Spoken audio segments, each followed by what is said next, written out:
Hi there, another video from FundingStore. Today, a quick look at the tax effects of funding, the different tax reliefs available on different kinds of funding and how it would impact the business. So here comes the presentation. Raising money and saving tax do not normally get associated together. So how common is it to find tax efficient fundraisings? Generally, the tax rules around raising money are relatively straightforward, and therefore they don't always get considered when a business is looking for investment. However, understanding the tax issues is always important, as it is better to get it right from the start. In addition, tax efficiency is generally also of interest to the funder, especially when considering equity investment.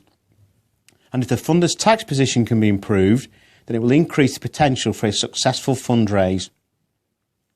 As such, the vast majority of equity investments will have an element of tax planning involved, albeit less so for debt borrowing.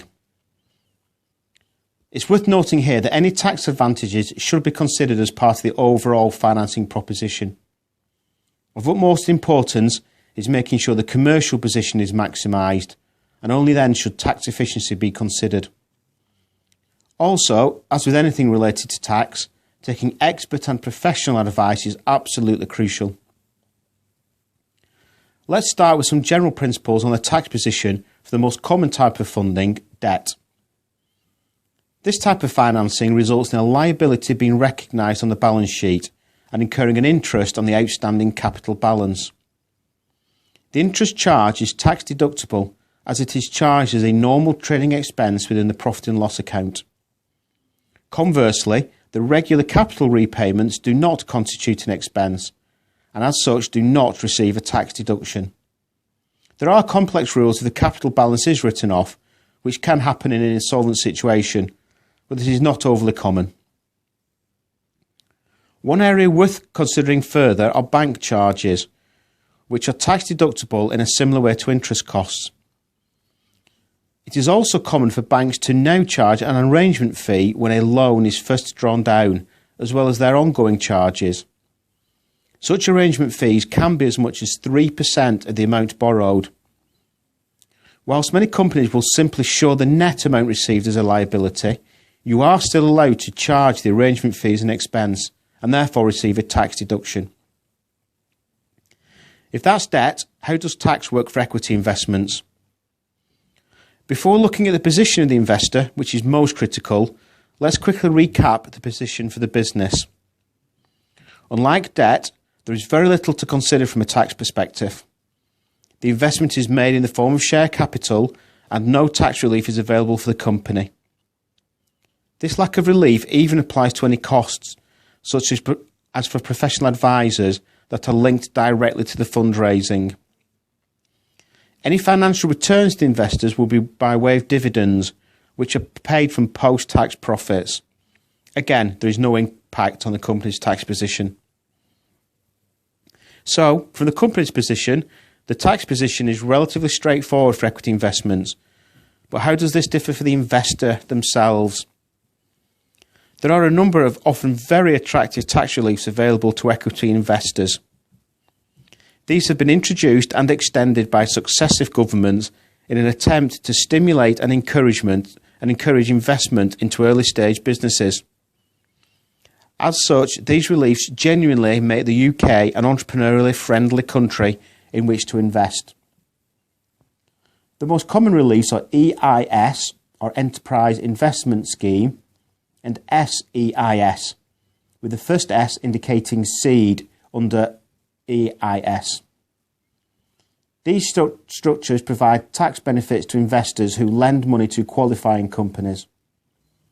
Although the tax benefits do not accrue to the business, the existence of such reliefs increases the chances of successfully raising money and also reduces the rate of return demanded by the investor, as the exchequer also provides an effective return. It is worth noting that for both EIS and SEIS, the business can apply to the taxman for clearance that the company qualifies for these reliefs, and this application can be made before the funds are raised. This is crucial, as potential investors will normally require this confirmation before they will lend their money. For a qualifying investment, income tax relief is available to the investor.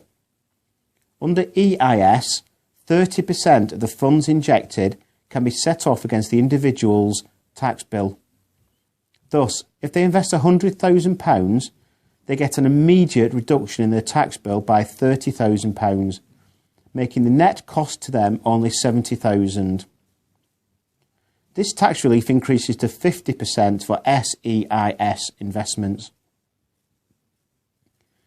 If the shares are held for at least 3 years and then sold, there is a zero capital gains tax liability, which represents a significant saving against the normal 28% charged on capital gains.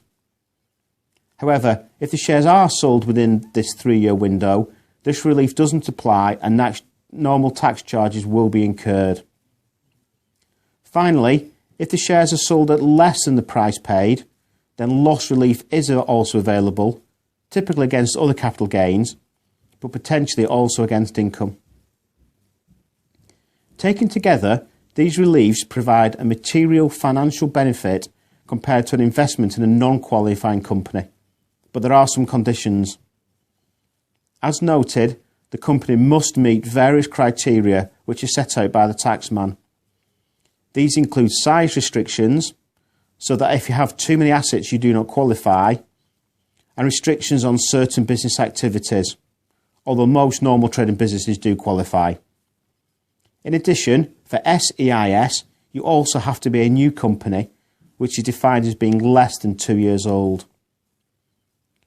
There is also a limit to how much cash can be raised under each scheme, and for SEIS this is quite low at £150,000. In addition, there are also maximum amounts that any single investor can make in any one tax year, albeit these limits are now rarely a limiting factor. Although these rules do provide some restrictions, the majority of SMEs will qualify for such tax reliefs, and they should always be explored when considering a fundraising. As always with tax, it is critical to ensure that professional advice is taken before proceeding with any such investment. Beyond specific tax schemes, there are also other ways in which a business can reduce its tax bill, which by definition is also a form of fundraising, as it reduces the requirement to borrow money from external funders. The first area to consider are R&D tax credits. Any business that carries out research and development, and the definition is drawn very widely, can reclaim a proportion of the costs incurred, which is then repaid directly by the taxman. Maximising your capital allowances is also an effective way of reducing your tax bill, albeit this is managed through your normal tax computations. Finally, VAT planning should also be considered as a useful way of managing your cash flows, especially if you're in a repayment situation and can move to monthly returns. Each of these areas are simple but good tax planning and shouldn't be discounted in providing cash for other activities. In each of these 3 areas, there are high quality tax accountants who specialise in these particular areas and can help you.